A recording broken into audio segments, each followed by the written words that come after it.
All aboard! Ladies and gentlemen, boys and girls, basketball fans of all ages, I am Beast Mike Game. Now ride with my train of thought. Now, before we get to this week's NBA Power Rankings, I gotta talk about the potential expansion that's coming with 32 teams. Now, yes, Las Vegas getting a team, that feels like that's inevitable. It feels expected at this point to me. I'd be perfectly okay with it. But the real noise here is from a city that makes a lot of it, Seattle. Obviously, they just won the Super Bowl, and their Mariners were a game away from the World Series for the first time in their history, and the Kraken are playing some decent hockey, or at least they were before the winter break, the Olympic break, if you will. And now we got to talk about their most beloved team, and maybe one of the most fabled teams that we know. Those of us who are old enough to understand what the Seattle Supersonics were at the Key Arena and how live and how poppin' those games were in Seattle. Yes, the late 90s glove, Sean Kemp, those jerseys that were dark green and kind of orange and kind of a burnt orange or whatever it was, and the red.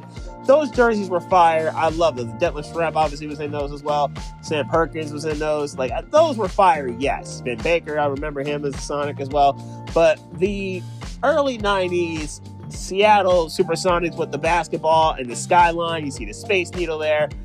Those are the jerseys I guess I remember the most and remember the most fondly, I would say. And I probably remember it most of all from Sean Kemp taking a man's soul. And for those of y'all who may not remember this happened in the playoffs. It was 2-1 between Seattle and Golden State.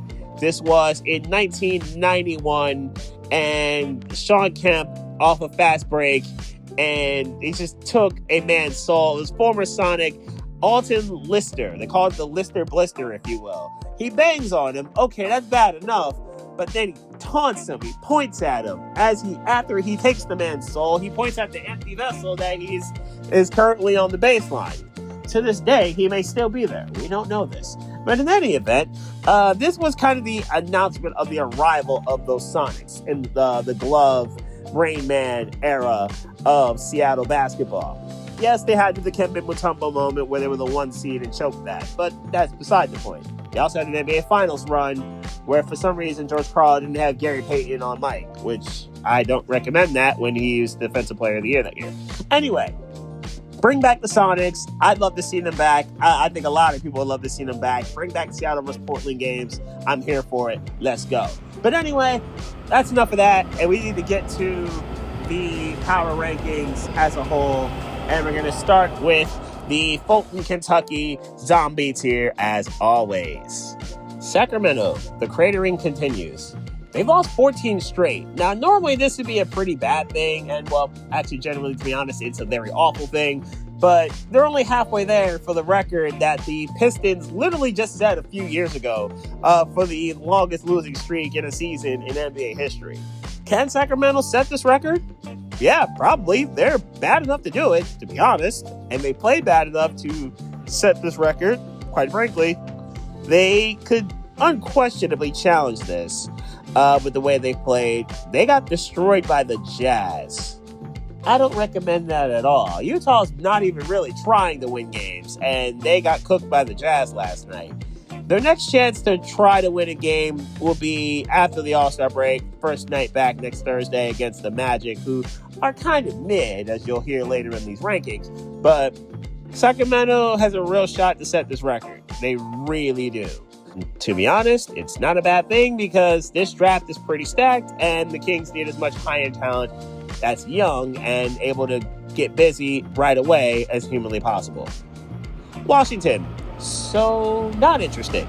Last week I thought, okay, Trae Young, Anthony Davis, pick and rolls, that could be good. Trae Young obviously can bring people to the seats with his offensive abilities, and no, it's probably not going to go down that way. Anthony Davis has already been ruled out for the year because he's fragile, but we all do this. And Trae Young hasn't really been playing either, so yeah. It feels like Washington's kind of punting this season, and to be honest, I don't blame them. I would just keep this moving and get ready for next year with Alex Sarr and George and Johnson and then bring in Trae Young and Anthony Davis, act accordingly, and just move forward. I think they are better off going this route, punt this year, and do similar to what the Kings are doing, and just nuke the year and prepare for the draft lottery, where you may have better luck because, let's face it, the entire league for that matter may have better luck because the Spurs aren't going to be in it. So, well, then again, that's Atlanta, so that could happen. But no, there's no way. There's no possible way the Spurs are going to steal another high-end pick because of the Hawks, right? Which would be pretty bad for everyone else. Not bad for me, though. I like that idea. Brooklyn, a winning streak. Yeah, there was a time earlier this week where the Nets had a winning streak. And not to be any kind of geek, they did lose their next game after that, so that streak is over. But still, the Nets had a 2-game winning streak, which means Chicago and Washington, who's not really trying to win necessarily, I guess, it's not great. But the Nets were brought down to earth by a team that is also in this tier.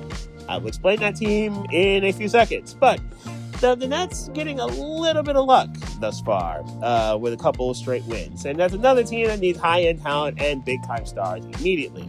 At least for the sake of the Nets, they'll be able to probably attract a star or two if they so choose, because their big market and potential cap space being lifted off of their shoulders. That would probably be good for them.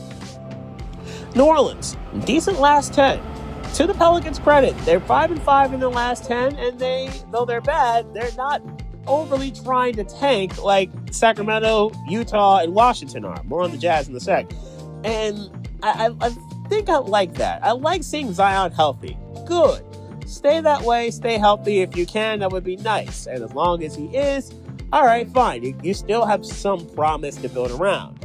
You just need a healthy Zion, and we just need to know that can remain as such.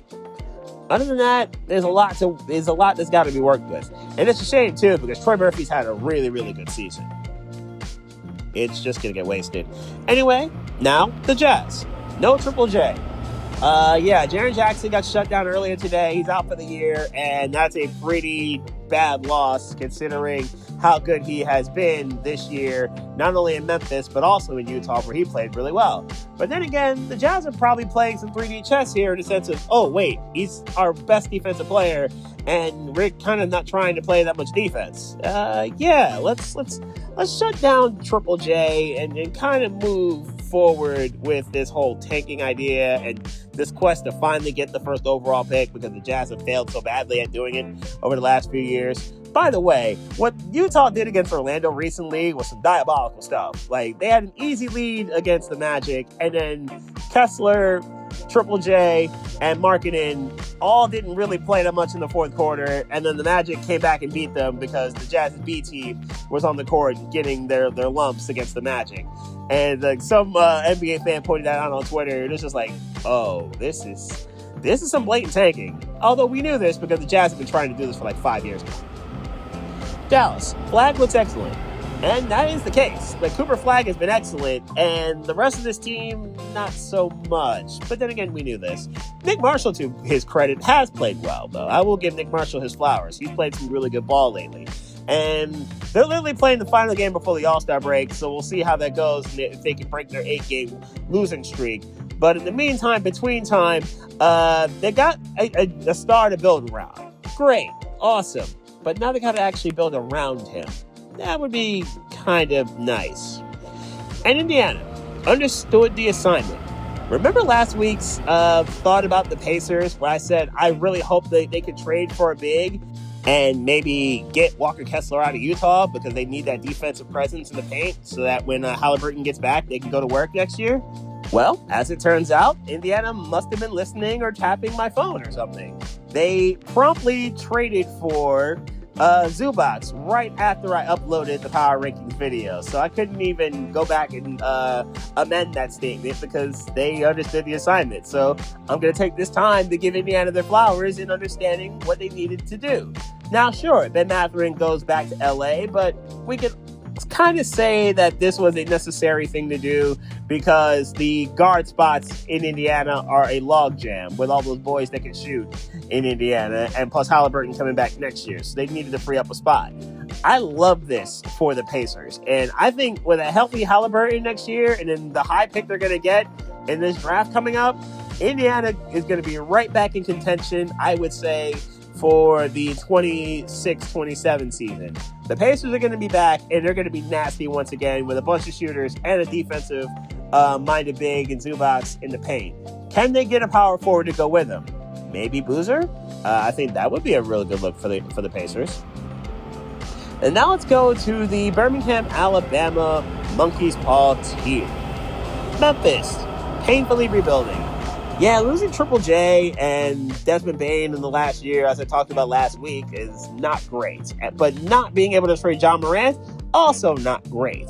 So naturally, I do wonder who will be the next face of the Memphis Grizzlies. Could it be Zach Edey? I don't know. Maybe. We really don't know who it could be. And I think it's on the board that the next face of that team isn't currently on this roster. And that's another team that could certainly use some lottery luck, as well as Utah and Washington. And maybe to a lesser extent, I would say Brooklyn. But if Memphis can get that lottery luck, and this is a really deep draft, they could probably figure this out and get things moving real quick. Chicago, no plan? It's on the board because the Bulls have been an abject disaster this month. It has not looked good for Chicago at all, and they are 1-9 in the last 10. They've lost 6 straight. They're the coldest team in the Eastern Conference, and I say East because of what Sacramento is doing, because yikes. And they've got losses, Chicago does, to the likes of the Brooklyn Nets. I don't recommend losing to the Brooklyn Nets. They also lost to Milwaukee, which also isn't great, and they got absolutely steamrolled by the Heat. You lose by 41 to the Miami Heat. I don't recommend that either. Anyway, this has been a disaster class month for the Chicago Bulls, and I do wonder, are they even going to make the annual play-in game where they get stomped in the 9-10 game? Are they even going to get there? We will see. One of the teams that could stop them? Milwaukee. Incredibly stubborn. They just can't give it up, can they? And I understand. It's hard to get a generational talent. It's even harder to do so in a small market like Milwaukee. I get it. Understood. You got to hit the lottery and then know how to invest in said lottery win. And Milwaukee did when they had Giannis at peak of powers when they had a contender. But now rebuilding a contender just isn't happening, and Milwaukee could stand to use some draft capital to get picks because they traded so much of it to get Dame, and that was an abject disaster. They're probably better off trading Giannis, but it just can't give up the ghost. And unfortunately for them, it's going to get them nowhere fast. Portland's going to be able to re-up and get picks real quick, and Milwaukee might be waiting too long to trade Giannis away and get as much value as humanly possible. Bucks, I don't like this game you're playing. Atlanta, sure, why not? Okay, fine, make the playoffs without Trae Young. I guess that works. Jalen Johnson's played pretty well, and the rest of that crew out in Atlanta have played some pretty good ball lately. They're looking like they're a bad team because the East is, after like the first 6 teams, not good, but they can make the play in. Okay, fine, I guess we can run with it. And actually, I will give the East a little bit more credit. The Florida teams in Charlotte are also pretty solid. Even though Miami and Orlando are kind of maddening. I like where Atlanta is at least not cratering, which is probably for the best for them because that Spurs pick. Are they anything better than a play-in team? No. But at least they'd make it. And that, I think, is at least decent. Portland, probably 10 seed. The bottom of the West is so bad.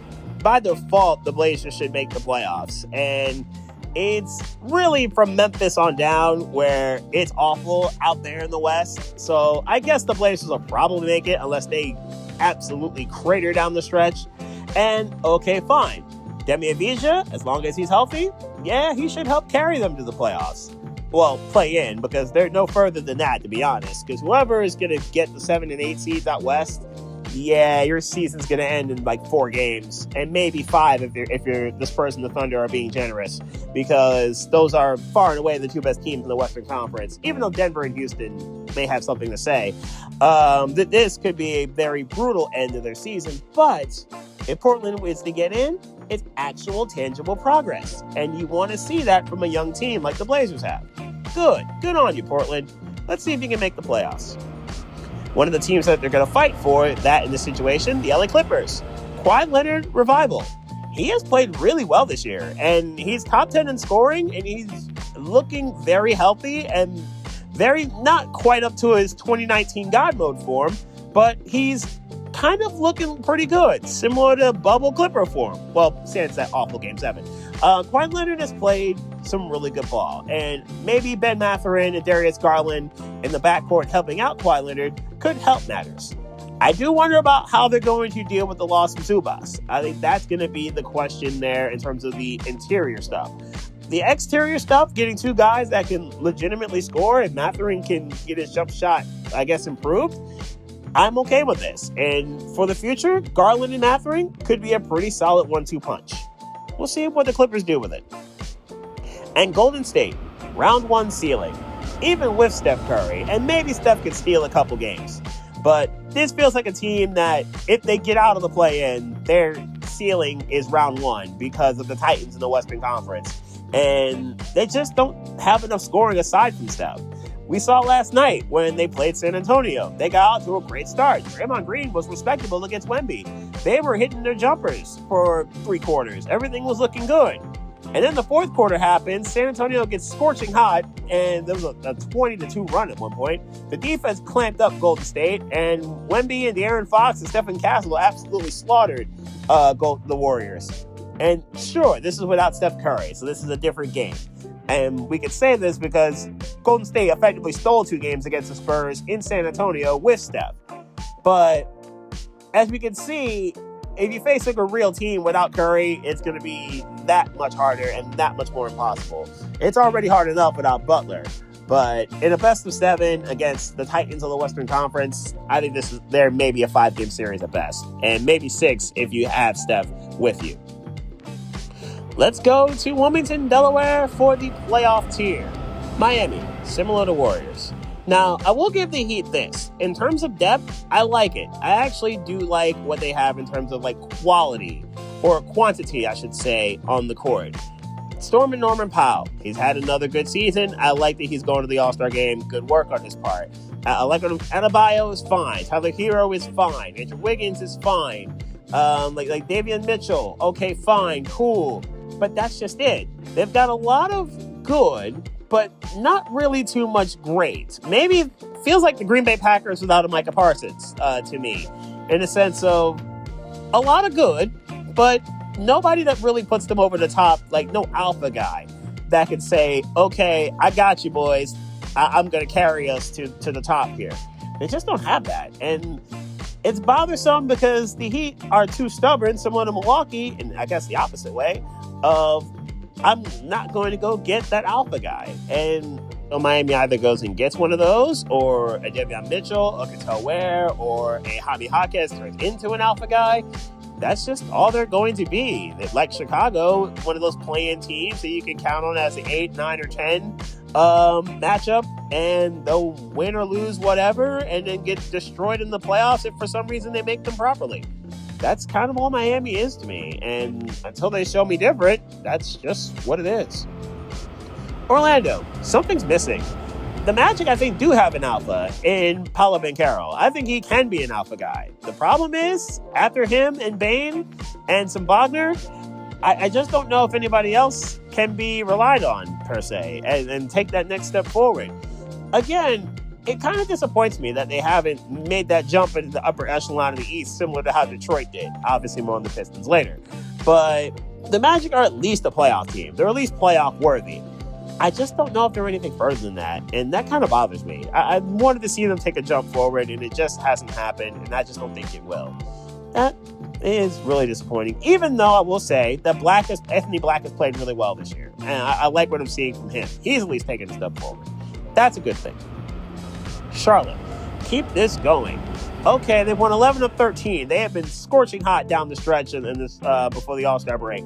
I like what I'm seeing from the Hornets, and they're actually healthy. I'll knock on wood here because that doesn't normally happen. Bridges and Miller and Ball, they've all played well. Knooples had a real good rookie year. This has been a good rookie class. They have played some really good ball as of late. They beat San Antonio, and they obviously had that showdown with the Pistons, and the fight aside, they played relatively well against Detroit. No shame in losing to that really good Pistons team. No shame. They're just Detroit like that this year. Anyway, I love what I'm seeing from the Hornets, and I sincerely hope, of these, third-tier Eastern Conference teams, and I just named 3 of them, and I guess the Bulls would be the other one here, maybe Atlanta, I guess, in that third tier in the East. I really hope Charlotte emerges from it, because the fact that they're making this kind of progress, I love it. I love what I'm seeing from the Hornets. Keep it going.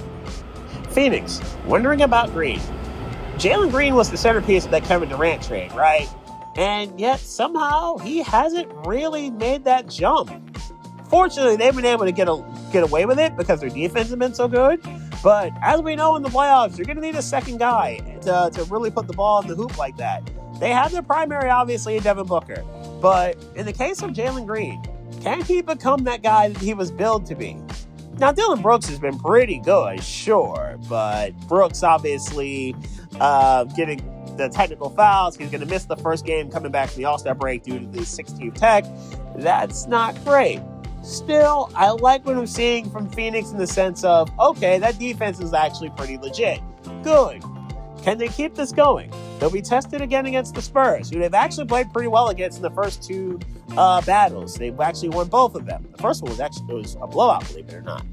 Can they keep it together against San Antonio and keep up the kinds of defense that they've had against Wemby? Because let's face it, they've been the only team in the league that's really locked up Wemby when they played him this year.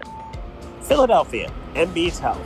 Now, a healthy Joel Embiid at least gives the Sixers a fighting chance in the Eastern Conference, let's be honest here. Because without him, games like last night are absolutely in play against the higher echelon of the conference. Although they got beat by 49 at home. By the Knicks, okay, fine, but 49 at home is kind of nasty, and that was effectively a Knicks home game at Xfinity Mobile Arena. I don't recommend that if you are a Philadelphian. That's not great. But in any event, a healthy Embiid will at least make this a fair fight in most playoff games and most playoff matchups, unless Joel Embiid wants to fulfill the James Harden arc and be the big man version of Harden when it comes to the postseason, like he generally tends to do. Maxi's obviously been cooking, and Edgecombe's played well, and they've gotten decent depth, but yeah, 21's got to be there in the paint for them to have any sort of shot to do anything in this pretty top-heavy East. Toronto, East second tier. I kind of mentioned the third tier of the East, which would be pretty much the playing contenders. That would be the Florida teams, Charlotte, Chicago. That feels like the third tier of the East. The second tier, to me, features the team I just mentioned in the Sixers, and the team I'm talking about right now in the Raptors, and another team I'm going to mention next. And when it comes to this Raptor team, the depth is there. It's pretty solid starting 5. The defense is similar, is also there, and they're very capable of getting it done. I do wonder if they're going to have enough high-end scoring to compete with the top echelon of the Eastern Conference. If so, okay, maybe this could get interesting. If not, then they're probably a one and done that's going to be a respectable 6-game series. That kind of is what they feel like to me in the first round of the playoffs. They're going to make the playoffs proper out the gate, but they feel like this is going to be, say, a 3-6 matchup and they lose in 6. I can kind of see that from the Raptors. The other team I would consider in the East second tier is Cleveland, hottest in East. The Cavaliers, to their credit, have cooked lately. They have played some really, really good ball. They've won 9 of 10. They've won 5 straight. They have been very, very impressive. They had a statement win a couple of days ago, going to Denver and beating the Nuggets. And a very impressive performance by the Cavaliers. And sure, they blew out Washington, but everyone does that. But yeah, they went to Denver and beat the Nuggets and sandwiched around beating a couple of scrubs, but that's fine. Still, the Harden move so far has worked. Harden and Donovan Mitchell. And they're doing this without Evan Mobley, which is the other big key here. Jared Allen has played well lately. The Cavaliers are really cooking right now. And is it on the board they catch Boston and the Knicks? Actually, kind of. I don't expect them to because of the way Boston and the Knicks have played, but it's on the board. They can absolutely catch those two teams. I don't know if they catch Detroit, but it can at least get the 3 seed and maybe even higher than that with the way they're currently playing. Very impressive performances by the Cavaliers, who are going to look pretty good in the regular season. But similar to Embiid in the playoffs, James Harden, Donovan Mitchell, we need y'all to show up. And the LA Lakers, not a heavyweight. They simply aren't that. They simply are not a heavyweight team. Now, they're a pretty good team, and could they give any of the top 4 seeds in the West a run in round 1? Yes. Yes, they could. Because they have 3 guys that could absolutely give you 30 on any given night, and in the case of Luka, 30 and a triple-double every night. And maybe in the case of LeBron, 30 and a trip-dub every night. Okay, that's on the board. But again, the lack of big man depth is concerning, and if any one of those 3 guards / Bron are off in terms of their shooting, forget it. They just don't have enough depth in terms of scoring or depth period to really offset any of those 3 guys struggling. That would not be great. I think the Lakers are going to be a decent enough out in the playoffs. I just don't think they get out of round 1 if they get there, or upon them getting there. And now let's go to Moynihan, New York City for the title tier. Minnesota, Randall was cooking. He's got a 40-burger and 2 other triple-doubles in the last week. Very impressive stuff from Julius Randle. Absolutely helping out the cause with Anthony Edwards. I will give Minnesota credit. With the 2 back-to-back deep playoff runs, it's on the board that the Timberwolves can make it a 3rd straight.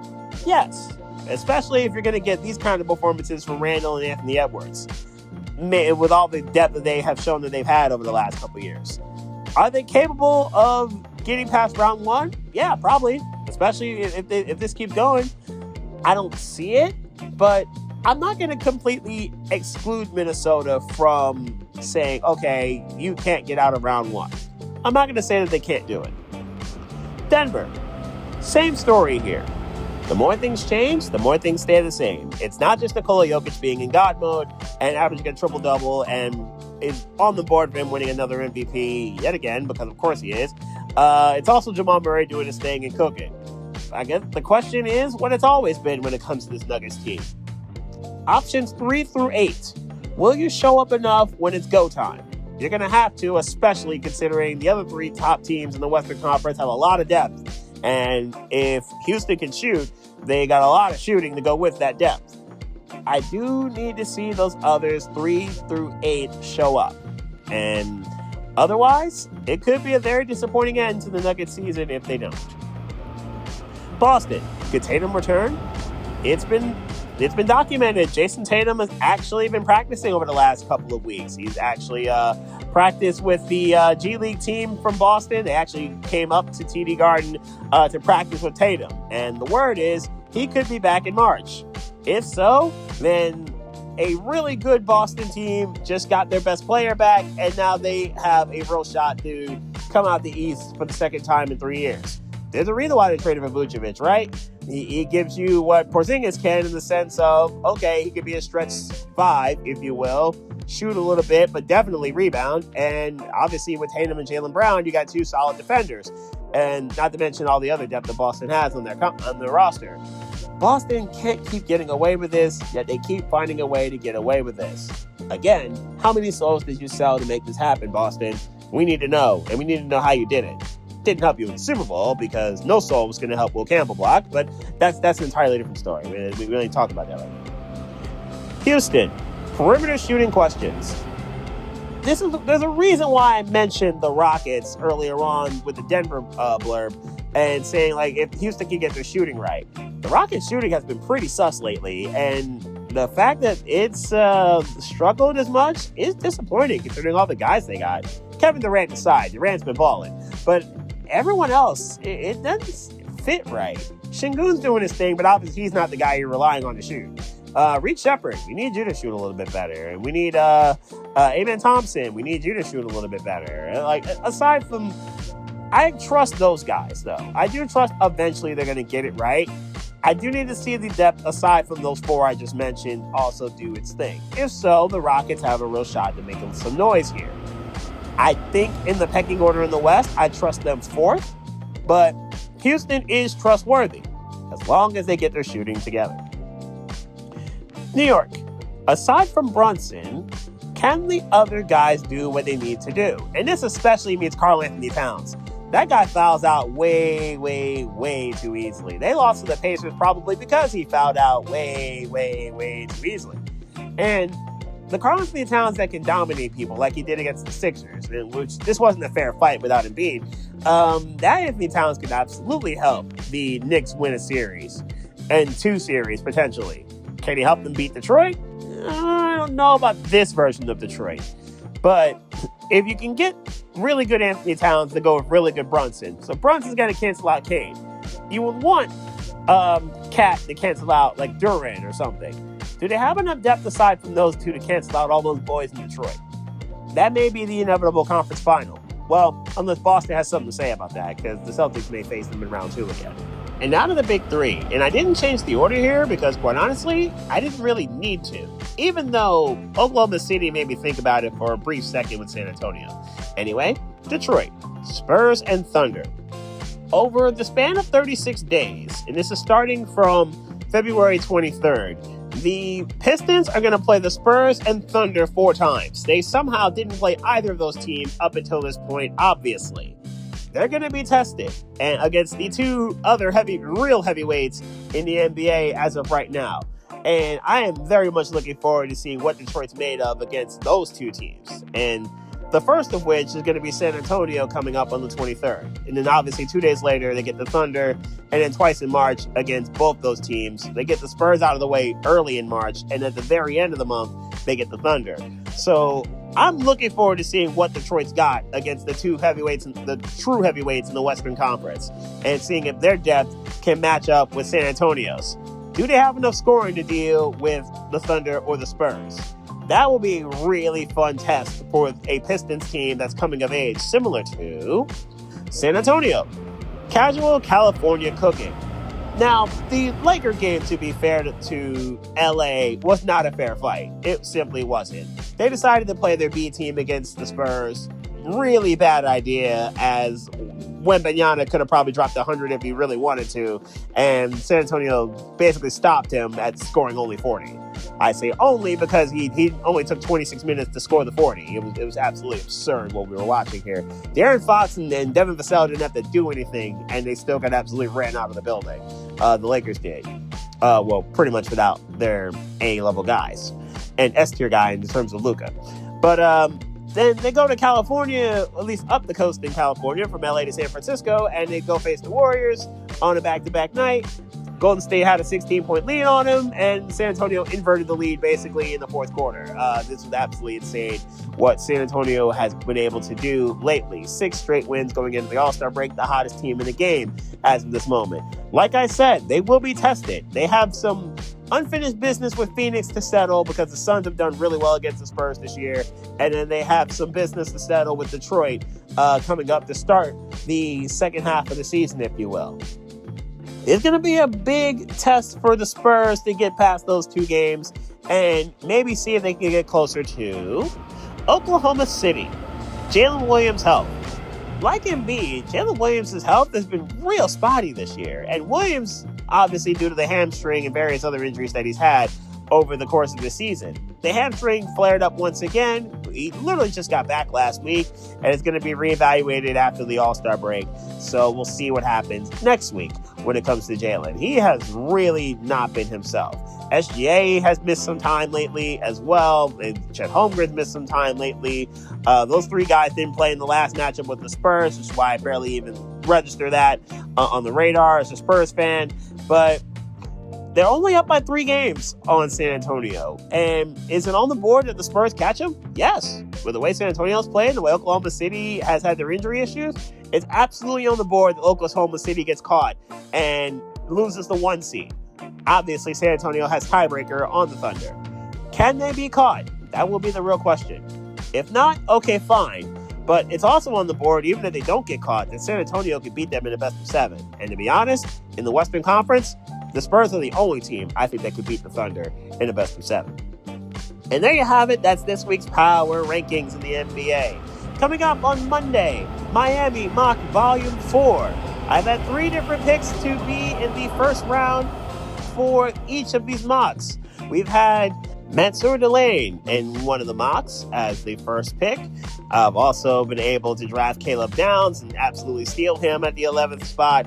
And then Francis Mauigoa was the last pick I had in round 1 last week. Who will get that distinction this week, as we've learned who the passing game coordinator will be? Not the offensive coordinator, Philadelphia, the passing game coordinator, Kevin Patullo. He's not calling the plays. He'll help design them like he did here, but he's not calling them, let it be known. There will actually be motion in an offense that he's going to oversee, unlike your offense. Anyway, that's enough strays of the Eagles. The Miami Mock Monday will be the first stop of my next train of thought.